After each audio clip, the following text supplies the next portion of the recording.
तो नमस्कार बंधु, स्वागत आपनकु मोर आउ गोटे नुआ अध्याय। तो आमे पूर्व अध्याय जानी पुरुष नेत्र लक्षण आउ वर्तमान यही अध्याय जानिबा पुरुष मानकर भ्रूलता। पुरुष मानकर भ्रूलता तो एमिति आमे बहुत चैप्टर जानिलेनी।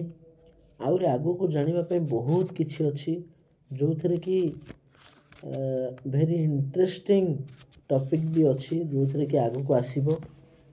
आपण माने मोर ए वीडियो को रेगुलर देखु थांतु, निश्चित आसीबो। तो आउ चलंतु डेरी न करी आजिर एपिसोड को आरंभ करिबा।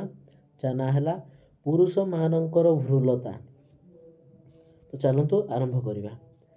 जहांकर भ्रूलता असमान से मनुष्य आरंभरु ही दरिद्रता भोग करिथाए। तो आगु को जिबा।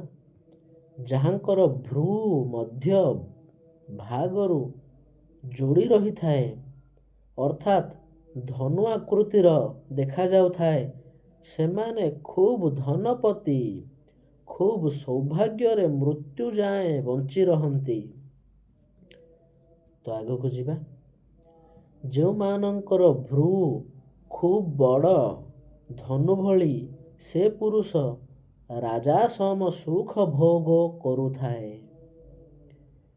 तो बंधु आजिर अध्याय मात्र एतिकी। आमे आगामी जो वीडियो आसीबो सेथिरे जानिबा पुरुष मानंकर जिहा। तो से पर्यंत रहुछि। नमस्कार।